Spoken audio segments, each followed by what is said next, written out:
Makes you gotta wonder when he steps outside and there's about 500-600 crows flying overhead. There's more. They're flocking around today like the geese usually do. Weird. We really anymore don't see too many crows right here. Quarter mile down the road, I know there's 2 or 3 nests in the woods down there. That'd be the other direction, not the direction I'm looking. I'm just looking up on the hill. It kind of looks weird up there. And that way down the road, another quarter mile, where we used to run our steers. There's crows there, but they generally don't go through here. Very rarely. Kind of strange. Oh well. Hey, it's daylight enough to show you something now. In case you can't tell over there, the shop lights are on. Been playing around with a few little things this morning. It's nice to get a few things done when nobody's around. Sometimes I'll just go in there and my eyeballs roll back in my head. Not very often. No, I just thought I'd come down here. It rained most of the night. I don't know how much we got, but it's actually tinkling right now. It wasn't earlier.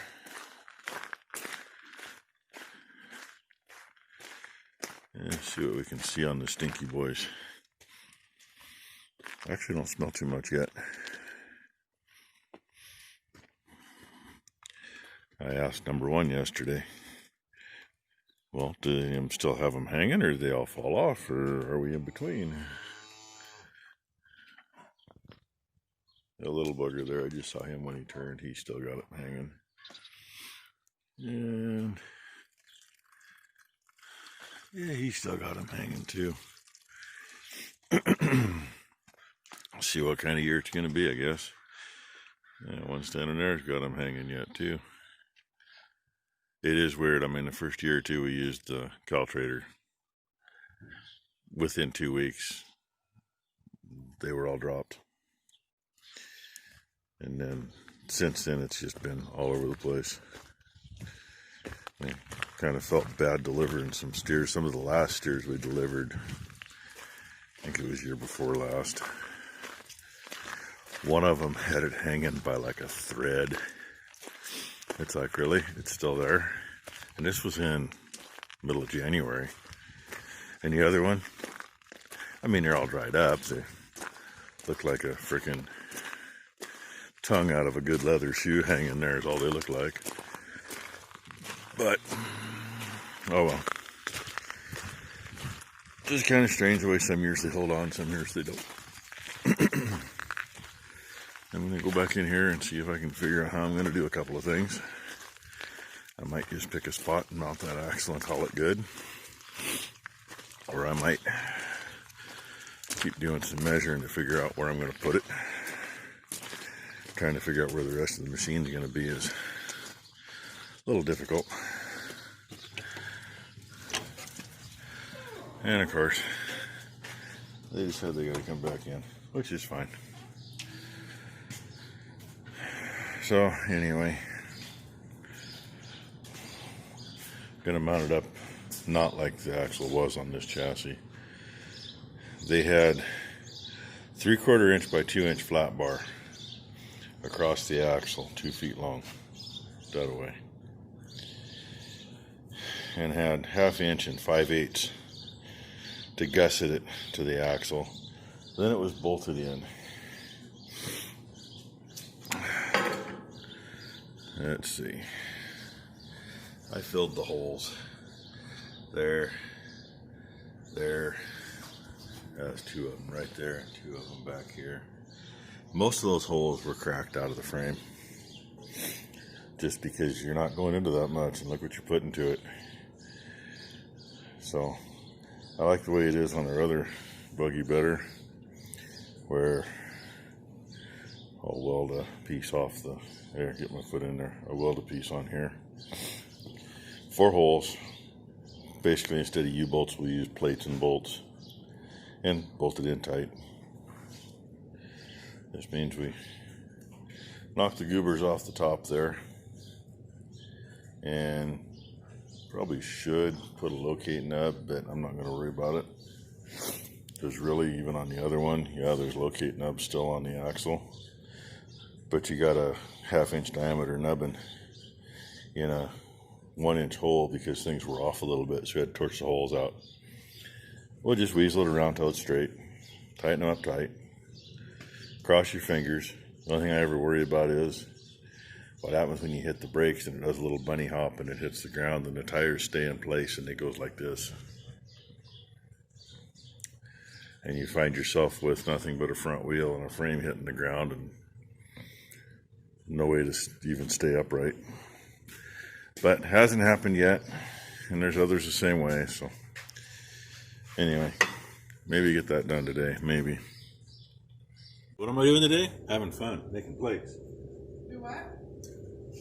Plates to weld onto the frame to bolt the axle to. At least get this part done. Well, I can. While somebody's over there playing with their phone, making it make music. You want me to come over That'd there? be Becky over there making the noise.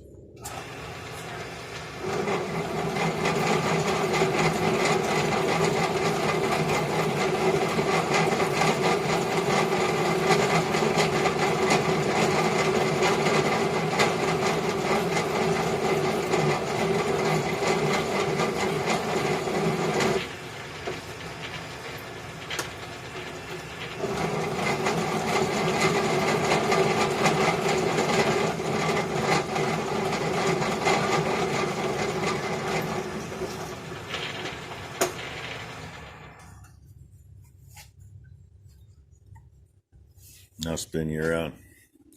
One plate. 13/16 holes, gets 3/4 bolts. There's the other one. Where it says frame, that's the side that welds to the frame. Only thing left to do to them now is hit them with countersink, knock the burrs out, because as you can see, when it goes through, it leaves that little bit, and knock the burr off the surface. And I know I showed these things off once at some point. If you can read any of that or not. That's manufacturer, serial number plate somewhere on the back. Years ago when Dad worked for Tektronix, one of the last shops he worked in, when they closed it down, they decided these were surplus because they didn't have another shop to move them to. Thinking hard. They were either made in 1942 or 1943. Tektronix, like a lot of businesses in the 50s and 60s, they picked up military surplus. These were on a Navy ship. When the ship was decommissioned, I'm assuming it was decommissioned in Portland, and that's what they got out of it. DC motor, run 220, forward or reverse. This one's all original, with the exception of, gee, you got to put a safety on here. And the tables, the original table is smaller. Like, here's the edge of the original table. They made these and put them on at Tech to give them more table. And that one we spaced up.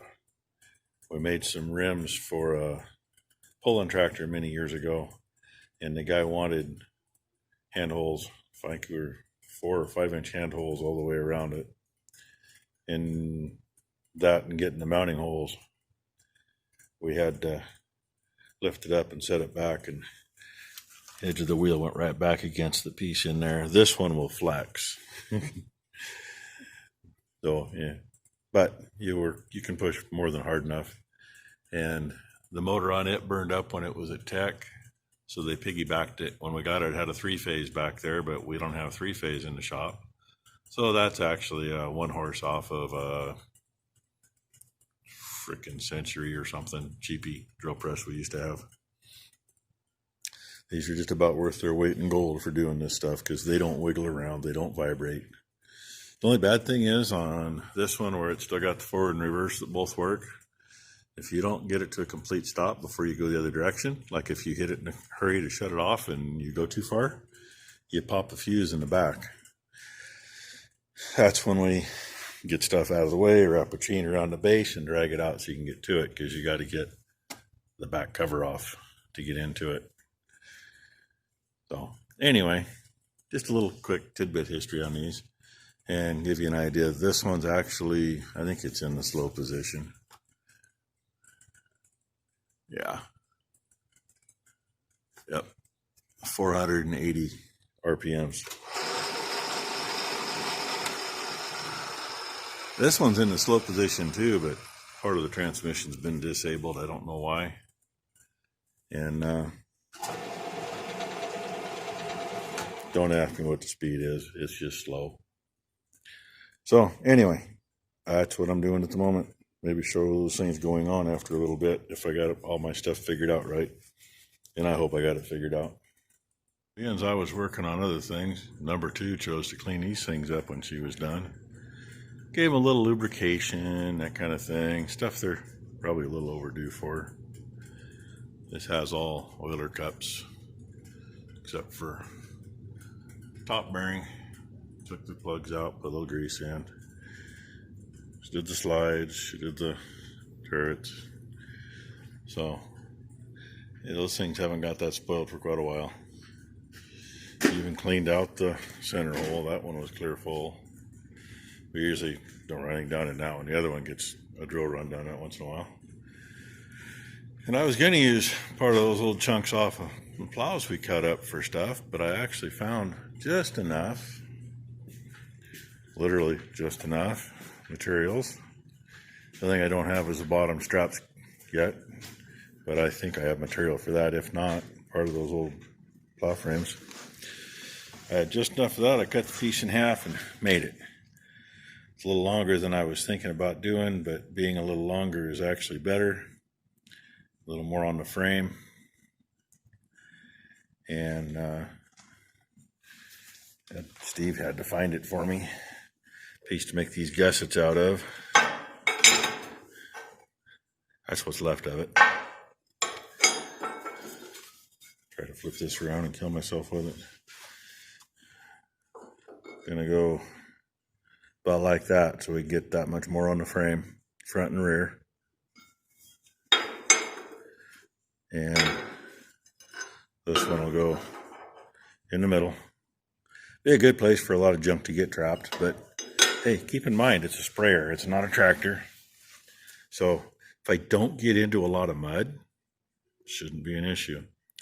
We're going to be a shorter wheelbase than we were. Originally, the axle was mounted clear back here. That back cross member was cut out for it. I'm not sure yet till I slide it under. I mean, I've measured it 6 ways from Sunday. I might have to trim a little bit out of that cross member out of the face of it. Maybe. Don't know yet. So, that's what I do know. I know that I don't know. Easiest way to measure for these things. Find the center. Hopefully that piece, well, it doesn't matter if that piece is in there square or not, really. I found the center between the frame rails, and that's like just clamped a nail on there. That's the best thing to hook a tape to. And measured back, found the same point on both sides, threw the square on it, marked it down to the bottom so I could read it. Ideally, would have come off the pivot up front, but you know, you're 3.5, almost 4 feet of height difference. That's kind of hard to figure that without messing around too much. Near as I can figure, that's going to be probably just behind the center of the tank, just barely. Might be about the center of the tank, but that should give us room to get everything in here.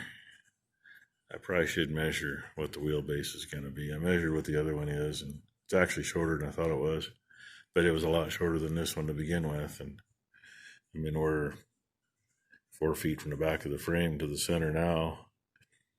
So we're 2.5 feet anyway, I suppose, ahead of where the old one was. But thought about showing you some stuff that, set the camera up someplace and then it's in the wrong spot anyway. And I just clamped everything off the back of the frame here and cut it with the plasma and cleaned it up with a grinder. So that's what you get for the day, I guess. I might go ahead and get stuff tacked on here. We'll see. It's early yet. And I got dirty today. I just happened to notice that right before I turned the camera on. I'm like, what did I get into? That's probably because that's the one that was in the way of all the grindings. That's why there's flames on it, right? Anyway, that'd be a Friday. So I might get it all tacked up tonight. I might even get it all welded on solid tonight. I think I am before I do it, though, because I can still move that wherever I want to move it to. I'm going to go measure the length on the other one because they're very similar. The cab on the fertilizer buggy is a little bit shorter than the one going on here, but the base of the cab is about the same length. And the fertilizer box that's on there is actually a couple feet longer than the spray tank and the booms together. So that wheelbase gets around pretty good. Haven't had any troubles yet, really. Of course, I don't know how well this one really turns. May not turn as sharp as the other one, I don't know. We'll find that out when we get her up and going. And I've thought about adding a steering cylinder. A lot of these have a cylinder on each side. Makes it a little nicer, but you also got to have a little more flow. Usually you use a regular power steering pump for these things, and that's plenty of flow for a single. For a dual, maybe not. I don't know. Anyway, calling it a day. This makes a way too long a video. So thanks for watching. Please like and subscribe if you haven't. And hopefully it's going to be rainy for a while. Hopefully I can get quite a bit done on this thing. Of course, I still got a lot of work to get some components. But it is what it is.